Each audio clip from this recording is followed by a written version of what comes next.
The UK public have spent decades avoiding investing. Now the government, the media, and even the nation's most treasured personal finance expert Martin Lewis are telling people to do it. This is a hard turn on a topic that wasn't discussed unless it had something to do with premium bonds. Then I won $250,000 on the premium bonds, so I bought this place. But because premium bonds are really just another low-interest savings product, we've built a nation of savers and not investors. So today I wanted to break down what's changing in the UK investing landscape, why it's happening now, and why investing ASAP has never been more important.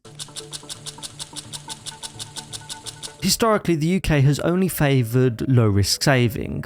Cash, premium bonds, perhaps even a little bit of property investing were the socially accepted ways to generate a return on money. I mean, the UK government even used to run TV ads back in the 80s in order to encourage people to buy premium bonds. There are over 100,000 winners of premium bond prizes every month.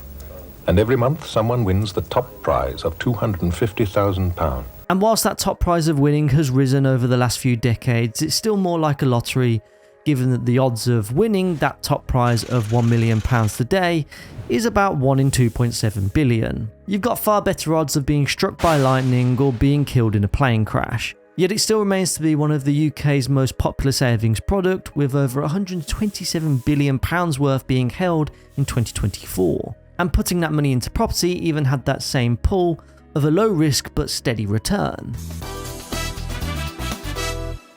I'm sure many of you have heard that before. Even I could admit to binge watching some episodes of Homes Under the Hammer and thinking, oh, it sounds quite good to buy a reasonably priced house and then make quite a bit of profit off the back of it. Kim could make a profit of between 25 and 30 grand. But that was until I realised that the programme that I was watching was made back in 2005 and house prices have gone up well over 100% since then. I'm by no means a property expert and I'm sure there's still very good money to be made in property, but buying a second house as a form of investment is perhaps as hard now as it's ever been before, given that even first-time buyers just struggle to buy one home, let alone two. That perception of saving in cash or other safe investments like property has long been the default attitude here in the UK. To show the extent of this, there was a 2022 FCA research paper which showed that UK adults who had between £10,000 and £100,000 in investable assets, between 61 and 79% of them were all or mostly held in cash,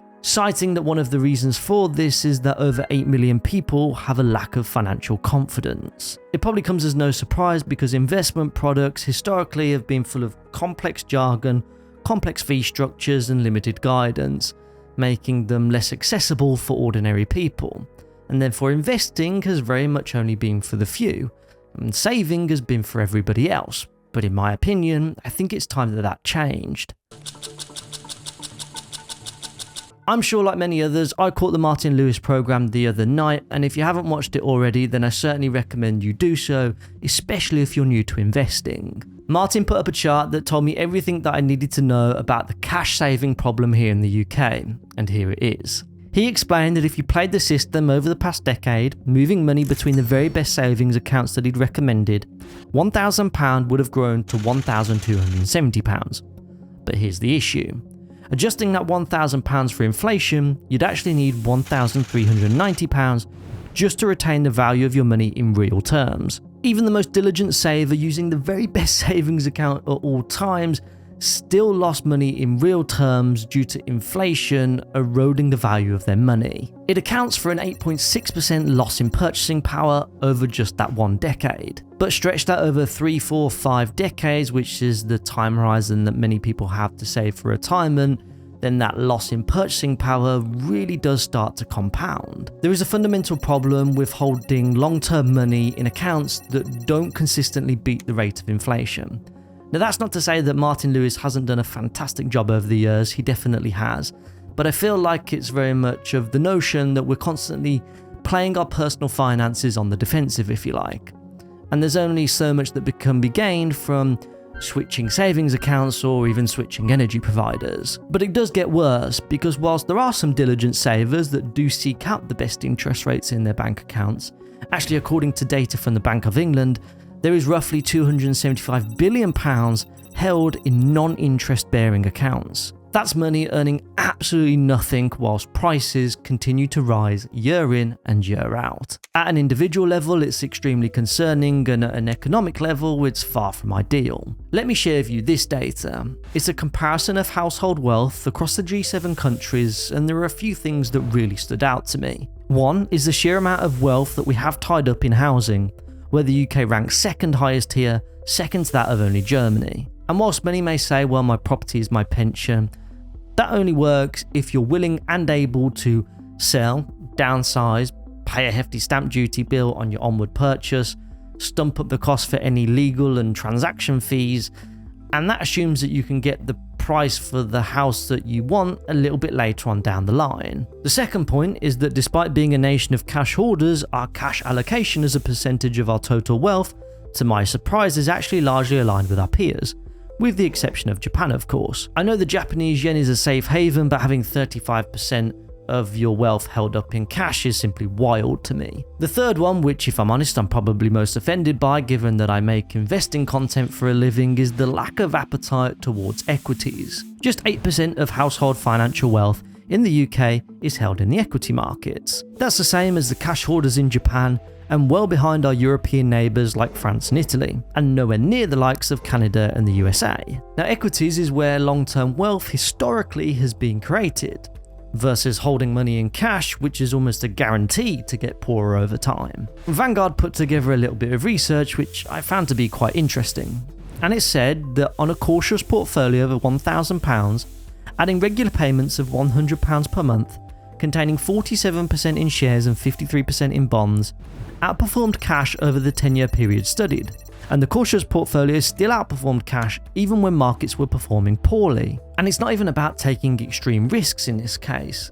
In actual fact, it's just more about simple participation in capital markets, given that capital markets have been able to generate a huge amount of wealth over the last few decades. So when we combine inflation quietly eroding cash, low equity participation, and huge sums of money sitting unproductive, well, the knock-on effects start to become unavoidable. For individuals, it's one of the many factors that have contributed towards 74% of people not having enough in retirement, and at an economic level, again, it's one of many factors that have contributed towards £1.9 trillion leaving UK equity markets since 2000 in favour of other markets, a 30-year low in IPO fundraising, and more recently, poor economic growth. And that's exactly why the system is changing, and if I'm honest, I think it's for the best. Quick one though, before we move on to the next section, I've recently launched a brand new newsletter called Financial Notes, where I break down kind of complex financial information and provide up-to-date financial news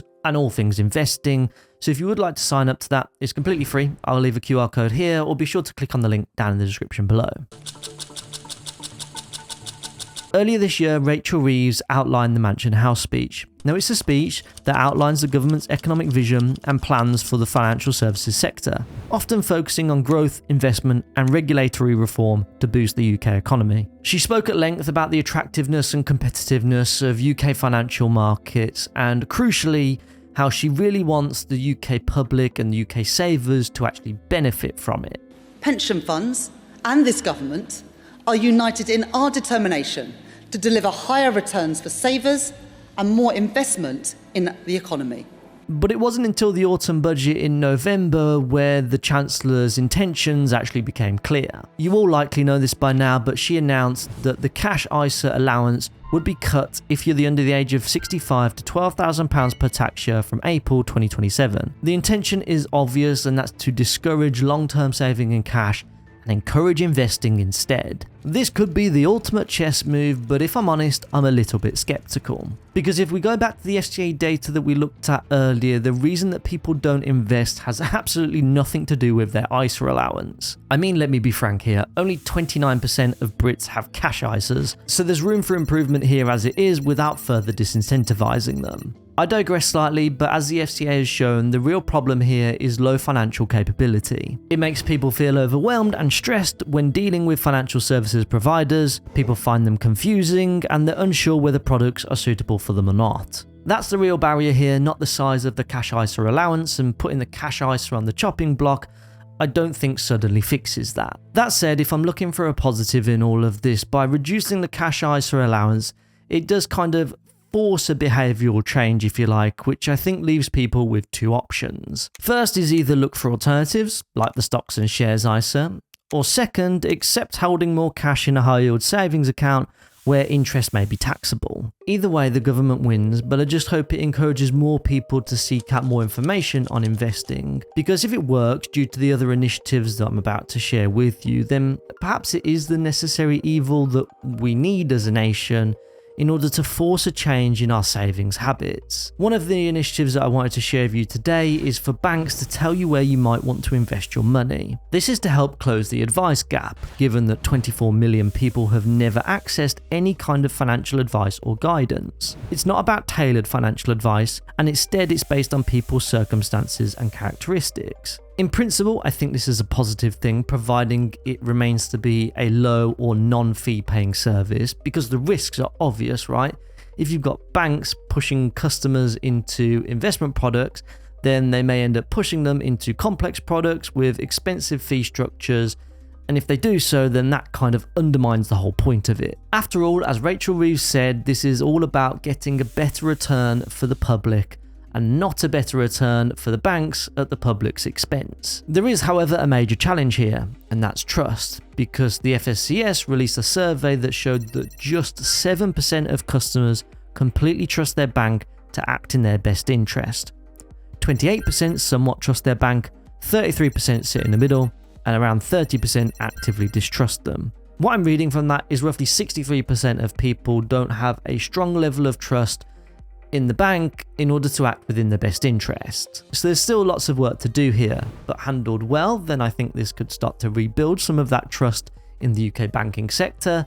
But handled poorly, well, I think this just adds and reinforces further skepticism. It's a fine balance that needs to be carefully navigated. After all, we don't want another PPI or car finance scandal on the cards in 10 years from now. But if banks offering investment information isn't your thing, then it's not the end of the world, because this shift isn't relying on them alone. There's a cultural shift starting to take place too, and I think that can be seen quite clearly with Martin Lewis hosting a primetime ITV show dedicated entirely to investing. It's one of his most viewed shows in recent times on ITV's YouTube channel outside of the budget, which I think tells us something important. There is clear, pent-up demand for this information, and the content itself was also genuinely beginner-friendly. He spoke about what stocks and shares are, how inflation erodes the value of cash over time, investment returns of different indices, stocks, ISAs, and much more. And that's what I like about it. It's not about forcing people to do one thing or the other with their money, and instead it's just about simply educating them and then allowing them to go away and find further information on their own. It's kind of what myself and many other finance creators have been trying to do on this platform for years, to simply try and make investing understandable. And when this message is reinforced by someone with Martin Lewis's credibility and reach, then it helps normalize investing in a way that no policy ever could. Okay, so what happens next? I guess that comes down to the attitude of the public and the willingness to do something that probably feels completely alien in a way that feels measured and informed. I think it's partly about reframing our view of cash, in that it can be destructive to our wealth if we hold too much of it over the long term. And perhaps that's a bit of a hard mindset shift, considering we're a nation that's actively avoided investing for decades. But what this shift isn't about is finding the next hot stock or becoming some kind of Wolf of Wall Street day trader like the film show. It's not about chasing returns or risking our life savings, and instead it's about something which is far more simpler. Ultimately, it's about participation in owning a small slice of the global economy in a way that's diversified over the long term and is, quite frankly, boring. Like those broad market trackers that Martin Lewis referred to on his show, like the S&P 500, the FTSE 250, or even a world index. It's predominantly how I invest in simple, low-cost, well-diversified market tracking index funds, and I invest that money for the long term. And look, from the UK government's perspective, if more people are investing in the UK stock market, well, that's good for the economy and it's good for growth. At an individual level, and speaking quite transparently, investing with a global perspective, for me, has worked out very well over the last 8 years or so for my investment portfolio. When we zoom out though, this shift completely makes sense. Policy is nudging behaviours, even if you agree with it or not. Regulation is lowering barriers, and trusted voices are now starting to talk about investing, which is hopefully going to create the cultural shift that we need. There's still lots of work to do, but hopefully it's becoming slowly more clear that saving cash is not enough over the long term. And if this is completely new territory for you, then the first thing isn't to go and find a stock to invest in, it's simply about understanding. Learn what investing actually looks like in practice, learn what that means for you, and learn the difference between speculating and actually investing. And that's what this channel is all about. So if you want to see more investing content, then consider subscribing, because investing your time in this way is completely free, and it should come way before investing any amount of your hard-earned money.